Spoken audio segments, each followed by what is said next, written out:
What they do is they bring the worst black women they can find, the ones with the lace front parts of their wigs coming up, the ones they know are whores, the ones they know sell pussy, the ones they know are fat, the ones they know are out here saying just trying to, fucking for money. They bring them onto the platform to act as if those women represent black women, because it helps them push the narrative they have about black women being bottom of the barrel. They don't go out and seek desirable black women.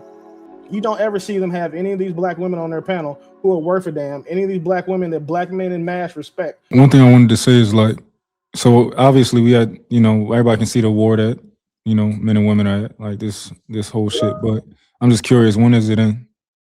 And how does it end? And who ends it? That's my curiosity. The one thing that black women have affected and changed in mass in the past 20 years doesn't benefit black women either, unless they're gay, trans, or bisexual, because the number one thing black women have supported in the past 2 decades is the advancement of rights for the LGBTQRS elemental P plus multiplication sign community. So that would have been a great point to prove or to stand on in white. But again, when was the last time you saw a female civil rights leader lose her life for what she believed in?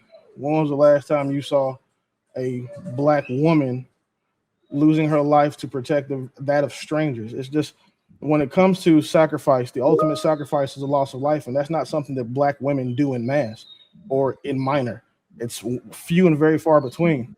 So the fact that we're even here comparing this lady to, dating a white dude, but just because she didn't like black men, that's not the conversation to have.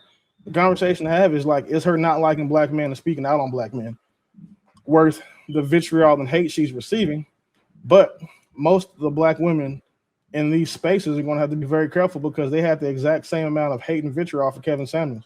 They had the exact same, they will have the same amount of vitriol for, like you said, Myron. Well, Myron, I think those niggas deserve it. But a lot of these other men who are out here who they think are speaking against black women, like people swear Kevin Samuels hated black women because he was critiquing them. But again, we do understand that most black women feel like any type of critique is an attack on them, because it's an attack on their identity. Even if you're telling them to be better, even if you're telling them to do better, even if you're telling them to expect better, it's an attack on them because you're telling them what to do. Okay, we just can't say that this is the same thing. That girl didn't like black dudes. That's one. But she wasn't. Where does that come from? She wasn't killed by a black dude. She wasn't with a black dude. She wasn't dating a black dude. So it's not like she had a pro-black stance and was like, oh my God, I love black men so much, but then she's over here sleeping white. That's not what happened. It's just a woman. It's simple. It's a woman in an interracial relationship that black men and pro-black women are trying to leverage as a talking point or as a get back moment, because this is what you get for dealing with white folks. And that's just not fair. I don't want it to act like I'm on this wild goose chase or that I'm being unreasonable when I'm just asking people, what are the tweets that you're basing this off? Like, I'm being totally regular. I already mentioned them, but I'll send them to you directly just for your edification. The problem is that everyone is saying they didn't happen when they haven't looked or when they've half-assed it. You know, as my pops used to say, and it's fine. But it's if not that you have to have an advanced skill set to look at things on the internet, but you just have to actually go look for something that you're not actually looking for. And the majority of people who are defending her and saying that she didn't have this rhetoric or trying to water down or explain away what she said don't want to see, or they don't want to see anything that would be contrary to what they want to believe in the narratives that they want to have. And that's just human nature. Yeah, I want to see it. Like that would make me feel much better, you know, if she was on some, you know. Didn't you already decide that you didn't care and you forgave her, regardless of what she put on there? So why would you need to see it? Well, because it's relevant, right? Because I'm only operating off of the information that I have, right? But let's say that you show me something that's like, yo, like I get it even more than before, and I understand how.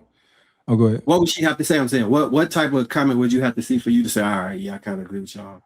Well, I mean, at least for one, if she just was like, yo, I don't like black men, I don't want to date black men, I don't date black men. Like, for that, like I never saw that, and I thought she had a history of dating black men before. I know her network was black, or there's a bunch of black men saying they loved her, stuff like that, you know.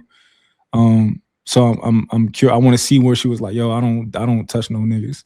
So, but don't you think that if you are admitting that you may not have all the relevant information, that it would be best for you as a man and to have a genuine argument or conversation to like not come to a conclusion or to make your mind up before you have all the facts? Mm-hmm.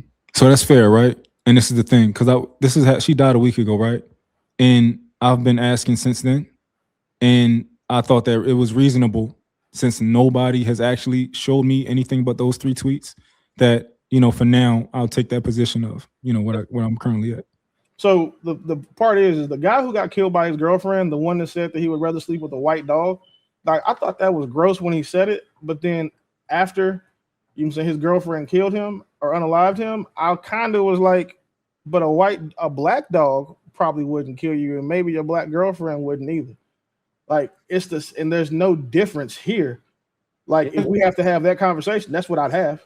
Like, oh, you don't like black men, but look who killed you. Like the same thing I would have had with him.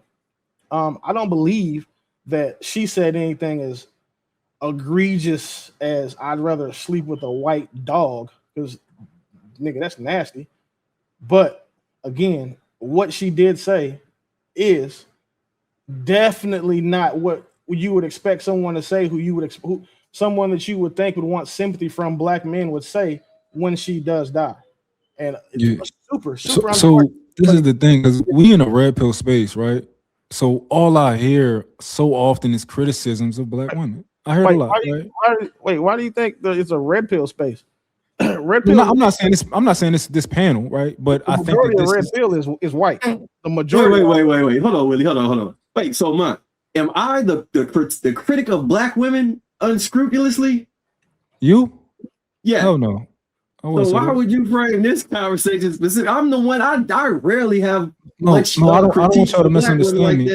I don't want y'all to misunderstand me. I don't think that the Lapeef panel is the red pill. I said we are in a red pill space, meaning that in proximity, the people who we talk to, the other people, other YouTube shows and stuff like that, I would consider it to be in that space. And I don't know if y'all would disagree. You can disagree with me. But I would consider this to be in the red pill sphere to some degree, even though this is one of the more chill panels. Like, we not like that. But am I wrong? What makes converse with one? This panel can't be red pill, because if it was, Pretty wouldn't have a voice in this space. Neither would Lakeisha. Neither would Toya. Neither would Michelle. Neither would Day. If this was a red pill space, none of these women would have voices. None of them would have opportunity. None of them would get camera time. You're talking about this panel? Yes, specifically. No, y'all keep. And then again, in this space, there are too many of these women who have voices and says for this space to be red pill. When you say this space, what do you mean? Because I don't know if you're what you mean when you say this panel ecosphere. So there's YouTube, and then it's saying this one arm of all the podcast panels, all the ones ran by black men that have that, you know, us, Ali and Fatty, JB. Hamp, all of those guys, they give black women too large of a platform to say that this is any of those things are adjacent to red pill spaces. I disagree with that. But I think Fresh and Fit gives black women a platform. Whoa. We're not. Fresh and Fit doesn't give black women platforms. Fresh and Fit does everything that Pretty Intellectual says the world does to black women, but on a podcast. What they do is they bring the worst black women they can find, the ones with the lace front parts of their wigs coming up, the ones they know are whores, the ones they know sell pussy, the ones they know are fat, the ones they know are out here saying just trying to, you know, fucking for money. They bring them onto the platform to act as if those women represent black women, because it helps them push the narrative they have about black women being bottom of the barrel. They don't go out and seek desirable black women.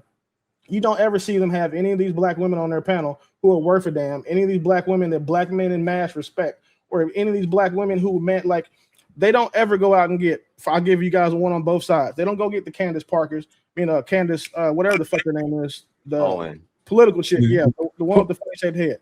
They don't go get her, or they don't get the Dr. Cheyenne Bryant's. They go get these ratchet black bitches off the street in Miami, the ones they see are doing bottle service and shit, and then bring them on the show to have them represent black women, because then if they did, when they do, they can talk about black women the way they want to.